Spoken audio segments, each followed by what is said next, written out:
नमस्कार दोस्तों, trading for everyone में आपका स्वागत है। आज के इस लेक्चर में मैं बताऊंगा कि कोई भी ट्रेड लेने से पहले मैं किन किन बातों का ध्यान रखता हूँ।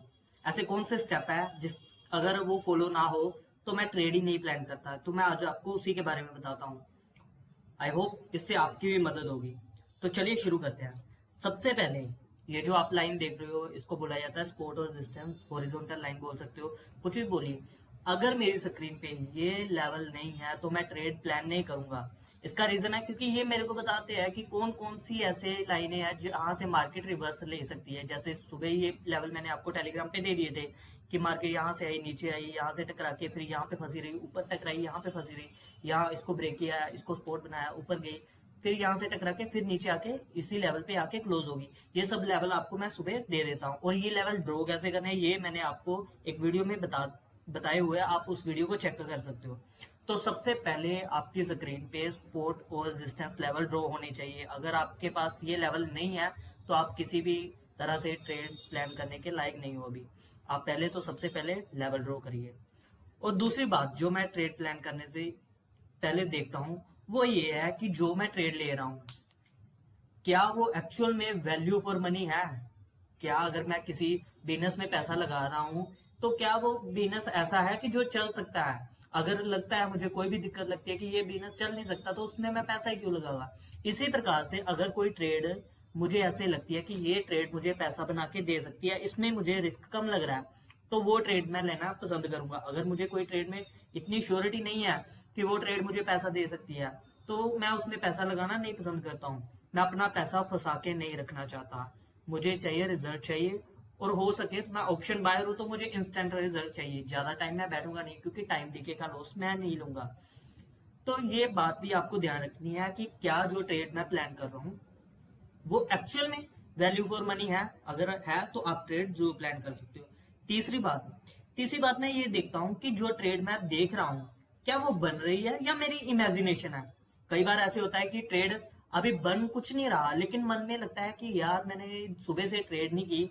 तो वो आपकी साइकोलॉजी ना यहाँ पे डिस्टर्ब हो जाती है। यहाँ पे आपकी साइकोलॉजी, आपका माइंड इस तरीके से काम करेगा कि ट्रेड बन भी नहीं रही होती लेकिन आपको ट्रेड बताना शुरू कर देगा।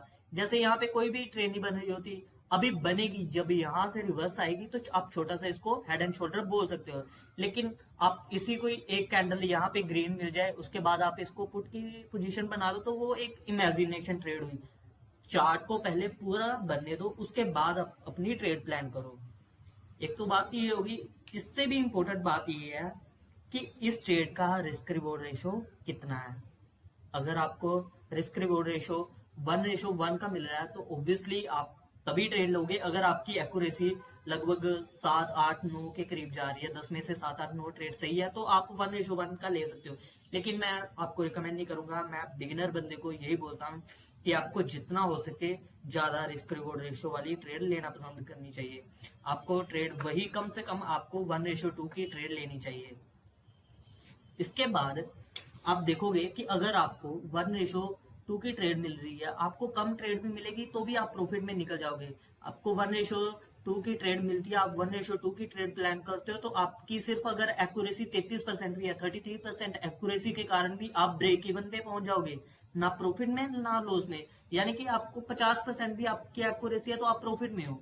तो इसलिए रिस्क रिवॉर्ड रेशो का ध्यान जरूर रखें कोई भी ट्रेड प्लान करने से पहले। अगर रिस्क रिवॉर्ड रेशो 1:2 से कम है, अगर तो आप बिगिनर हो, इसे अवॉइड कर दीजिए। अगर आप थोड़ा सा इंटरमीडिएट हो या आपके लोड ज्यादा, आप एडवांस में हो तो आप इसको प्लान कर सकते हो, कम रिस्क रिवॉर्ड रेशो के साथ भी ले सकते हो। लेकिन बिगिनर बंदे को मैं बिल्कुल कहूंगा कि आप अवॉइड करो। ट्रेड बेहद सारी मिलेगी, मार्केट कहीं नहीं जाएगी लेकिन आपका कैपिटल जरूर जा सकता है। और इसके बाद एक जो मेन बात जिसका मैं मेन ध्यान रखता हूँ वो ये रखता हूँ। मान लीजिए मुझे यहाँ से एक सुबह ट्रेड मिली थी कप एंड हैंडल, लेकिन इस ट्रेड में जो दिक्कत थी वो क्या था, ये वाला लेवल। ये लेवल दिक्कत दे सकता था। मार्केट लेवल के रिस्पेक्टेड ना दिखाए या ना दिखाए ये बाद की बात है, ये तो बाद में पता चलेगा। लेकिन आपका पहला जो फर्ज बनता है कि जैसे ही मैंने यहाँ से मान लो पोजीशन बनाई, मेरा स्टॉप लॉस आ गया यहाँ पे, तो यहाँ पे आने तक जब मार्केट ने इस रेजिस्टेंस तक आया तो मैं अपनी ज्यादातर क्वांटिटी निकाल लूं, यहाँ से अपना मैं रिस्क मैनेजमेंट स्टार्ट कर दूं। फिर मैं अगले रेजिस्टेंस तक बैठ सकता हूँ। यहाँ पे आने पे ये वाली दिक्कत है, सबसे पहले तो ये है, एक तो डे हाई आ गया, ऊपर से ये भी एक दिक्कत दे सकता है, तो ये दो दिक्कत है। यहाँ पे आप क्या कर सकते हो, पहला रूल, आप क्वांटिटी कम कर दीजिए, क्योंकि यहाँ पे बेहद सारी दिक्कत है।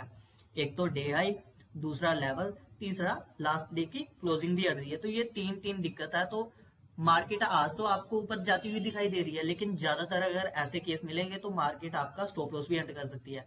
तो इस केस में आप अपनी क्वांटिटी कम करिए। दूसरा, जैसे ही मार्केट ने यहाँ पे आपके रेजिस्टेंस तक आई है, डे हाई क्लोज कर दिया, आप अपनी ज्यादातर क्वांटिटी, अगर आप 10 लोड लेते हो तो 7 लोड यहाँ पे निकालिए, 3 का स्टॉप लॉस एंट्री पे लगाइए। इस तरीके से आप ट्रेल करते हुए चल सकते हो। अगर आपका 3 का स्टॉप लॉस भी हो जाता है तो आपकी जेब से कुछ नहीं जाने वाला, आप हल्के प्रॉफिट में ही निकलोगे। तो आप इस तरीके से प्लान कर सकते हो। अगर पीछे कोई कंसोलिडेशन की, जैसे आप मार्केट में दे सकते हो, एक तो हमारा ये लेवल लड़ रहा था, इसके ऊपर भी आप बैठ रहे हो, तो ये थोड़ी सी आपको अपनी साइकोलॉजी पे वर्क करने की जरूरत है, क्योंकि यहाँ से मार्केट ने इस दो लेवल को तो तोड़ दिया, लेकिन यहाँ पे मार्केट को ये देखिए ना, पीछे इतनी बड़ी कंसोलिडेशन है, ये भी कंसोलिडेशन है, ये भी कंसोलिडेशन है, तो इसको इतनी जल्दी से तो नहीं बिल्कुल भी मार्केट तोड़ेगी, क्योंकि पीछे से भी ऐसे सुबह से ऐसे रेंगते हुए आ रही है और ऊपर कितना का चला जाएगी। तो इन बातों का ध्यान रखिए कि पीछे कोई कंसोलिडेशन है तो अपनी रिस्क मैनेजमेंट स्टार्ट करिए। अगर प्रॉफिट में हो तो कुछ प्रॉफिट लॉक इन करिए, स्टॉप लॉस को एंट्री पे लगाइए, इस तरीके से रिस्क को मैनेज करिए।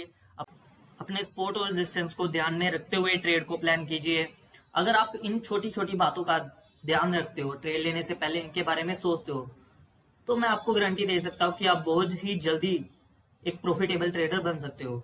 बस आपको क्या करना है, इन बातों को फॉलो करना है, हमारे चैनल को सब्सक्राइब करना है। ऐसे बातें मैं आपको बताता रहूंगा, और इसके साथ साथ आपको बस कुछ नहीं करना, दिमाग को ठंडा रखिए, शांत रहिए, लोगों से घबराइए मत। ये एक प्रोसेस है, इसको फॉलो कीजिए, डरिए मत, लोगों की बातों को नजरअंदाज करिए और योग करिए। दिमाग को शांत करने के लिए आपकी साइकोलॉजी बिल्ड हो जाएगी। कॉन्फिडेंस को गिरने मत देना। लॉस हुआ तो वो प्रॉफिट में कन्वर्ट हो जाएगा, लेकिन जिस दिन आपकी साइकोलॉजी, आपका माइंडसेट गिर गया ना, उसको हैंडल करने में आपको बेहद टाइम लग जाएगा। तो माइंडसेट को सही रखिए, उसके लिए अच्छी डाइट लीजिए, हेल्थ का ध्यान रखिए और ट्रेड करते रहिए। तो मिलते हैं नेक्स्ट वीडियो में।